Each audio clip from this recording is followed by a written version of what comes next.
আলাইকুম, কেমন আছেন আপনারা সবাই? আশা করি আমার এই নতুন ভিডিওটি যারা যেখান থেকে দেখা শুরু করেছেন, কাছে ও দূরে, দেশ ও দেশের বাহিরে সবাই অনেক বেশি ভালো ও সুস্থ আছেন। আল্লাহ পাকের অশেষ রহমতে আলহামদুলিল্লাহ আমরা সবাই ভালোই আছি। প্রতিদিনের মতো ইউটিউব চ্যানেলের রাহিস ডায়েরি থেকে আরেকটি নতুন ভিডিও নিয়ে আপনাদের মাঝে চলে আসলাম। আমার এই নতুন ভিডিওটি দেখার জন্য আমি সবাইকে আরেকবার স্বাগত জানাই। আমার এই নতুন ভিডিওটি যারা যেখান থেকে দেখা শুরু করেছেন বা পরবর্তীতে দেখবেন তাদের সকলকে জানাই অসংখ্য অসংখ্য ধন্যবাদ। তো আজকে আমি একদম সকালবেলা থেকে ভিডিওটা শুরু করে দিয়েছি। তো আজকে কিন্তু আমি কোনো নাস্তা দিয়ে ভিডিওটা শুরু করি নাই, আজকে আমি সকালবেলার কাজকর্ম দিয়ে ভিডিওটা শুরু করে দিলাম। তো অফ ক্যামেরাতে কিন্তু আমরা সবাই ঘরের নাস্তা করে নিয়েছিলাম। তো নাস্তা টাস্তা করে তারপরেই কিন্তু আমি কাজকর্মতে লেগে পড়লাম।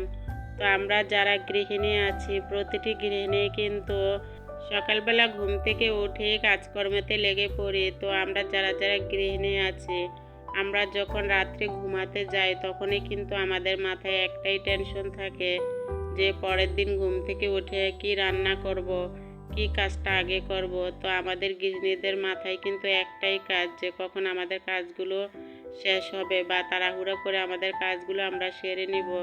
তো প্রতিটি গৃহিণী কিন্তু সকাল থেকে রাত অবধি একইভাবে একই নিয়মে কাজগুলো করে যায়।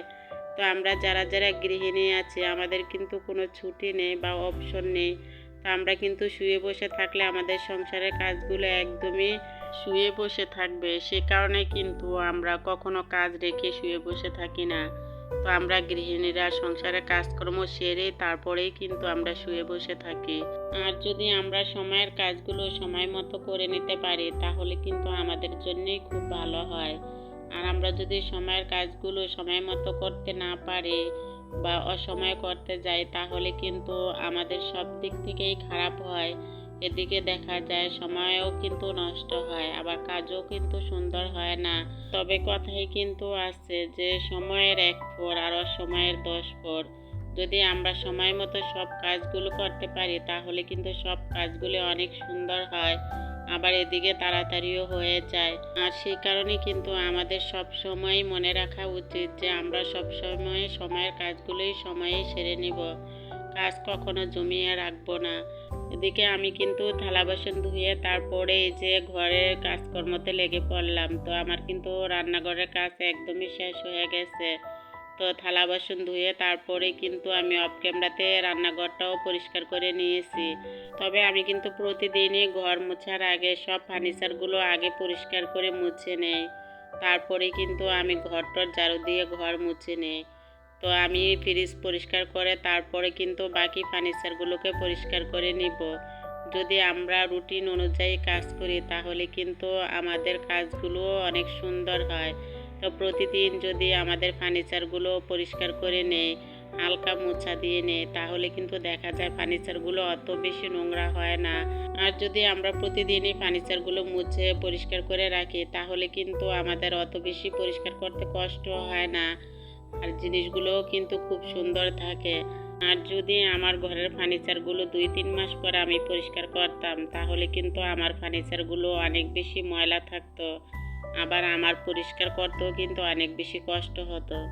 যদি প্রতিদিন এভাবে আমরা সব ফার্নিচারগুলো পরিষ্কার করে রাখি তাহলে কিন্তু ফার্নিচারগুলো সুন্দর পরিষ্কার থাকে আর আমার অত বেশি কষ্ট হয় না। তা আমি কিন্তু প্রতিদিনই এভাবে সব কিছু পরিষ্কার করে তারপরে যে বাকি কাজগুলো করে নেই।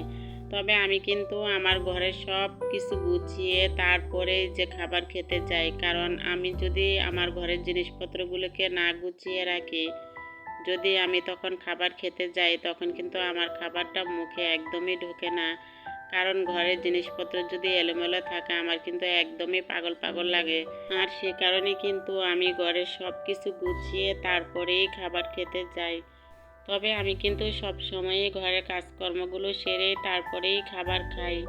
তো এর আগে কিন্তু খাবার খাই না। তো খাবার খাওয়ার পরপরই কিন্তু আমার শরীরটা একদমই ক্লান্ত হয়ে যায়, তখন আবার আমি একটু শুয়ে থাকি। সে কারণে কিন্তু আমি কাজকর্ম করেই খাবার খাই। তো ভিডিওটির এই পর্যায়ে এসে সেই পুরনো কথাটি আবার সবাইকে মনে করিয়ে দিতে চাই। আপনারা যদি আমার ভিডিওতে একটি ছোট্ট লাইক দিতে কেউ ভুলে যান তাহলে প্লিজ একটি ছোট্ট লাইক দিয়ে আমার ভিডিওটি কন্টিনিউ করে নেবেন। আপনাদের ছোট্ট একটি লাইক আপনাদের মতো আরও অনেকের কাছে আমার ভিডিওটি পৌঁছাতে সাহায্য করবে। আর যদি আজকে আপনারা কেউ আমার ভিডিওটি এই প্রথমবারের মতো দেখে থাকেন আর ভিডিওটি দেখতে দেখতে যদি কোনো অংশ আপনাদের কাছে ভালোই লেগে যায়, তাহলে আমার চ্যানেলের পাশে থেকে যেতে পারেন। পাশে থাকা বেল বাটন অপশনটা প্রেস করে নিতে পারেন। এতে করে আমি ভিডিও ছাড়া মাত্র কিন্তু আপনাদের কাছে পৌঁছে যাবে। সময় সুযোগ করে আমার ভিডিওটি দেখে নিতে পারবেন।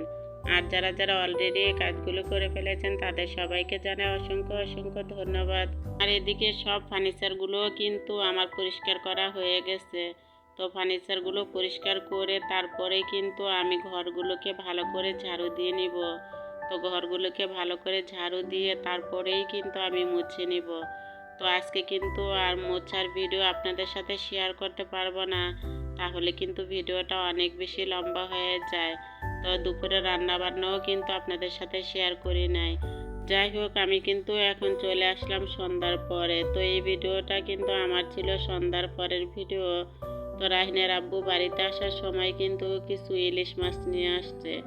তবে ইলিশ মাছগুলো কিন্তু তেমন বড় সাইজের ছিল না। তো ইলিশ মাছগুলো কিন্তু একদমই ছোট সাইজের ছিল। তবে ইলিশ মাছগুলো সাইজে হয়তো একটু ছোট, তবে খেতে কিন্তু আসলে অনেক বেশি স্বাদ ছিল। তবে ছোট সাইজের ইলিশ মাছগুলো কিন্তু আমার খেতে অনেক বেশি ভালো লাগে।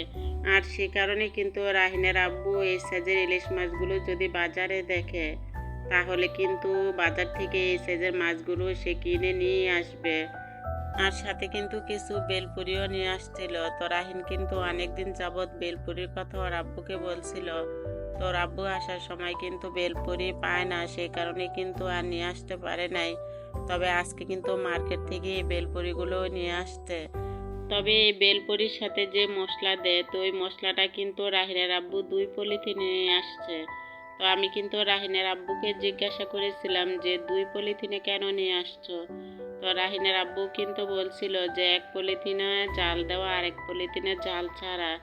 তো যেটা ঝাল ছাড়া সেটা কিন্তু রাহিনের, আর যেটা ঝাল দেওয়া সেটা হচ্ছে আমাদের। তো মশলাগুলো কিন্তু অনেকগুলাই ছিল। তো বেলপুরি খাওয়ার পর কিন্তু অনেকগুলাই মশলা বেঁচে গেছে। আর সেই মশলা দিয়ে টক দিয়ে কিন্তু আমি চটপুটি বানিয়ে নিয়েছি। তো অনেকগুলাই যেহেতু মশলা বেঁচে গেছে, তো ফেলে কি আর দিব, তো এগুলো চটপুটি বানিয়ে ফেলে তো খাওয়া হয়ে যাবে। আর এমনিতে কিন্তু আমার মেজো ছেলেটা টক জাতীয় খাবার অনেক পছন্দ করে, যেহেতু ও আছে বাড়িতে, সে কারণে ভাবলাম সব কিছু দিয়ে চটপুটি বানিয়ে ফেলি। তো আমি কিন্তু অল্পই খেয়েছিলাম, তো অনেক বেশি ঝাল ছিল, সেই কারণে কিন্তু আর খেতে পারি নাই। তো যেটা ঝাল বেশি ছিল সেই পলিথিনে কিন্তু বোম্বাই মরিচ দিয়ে নিয়ে আসছে।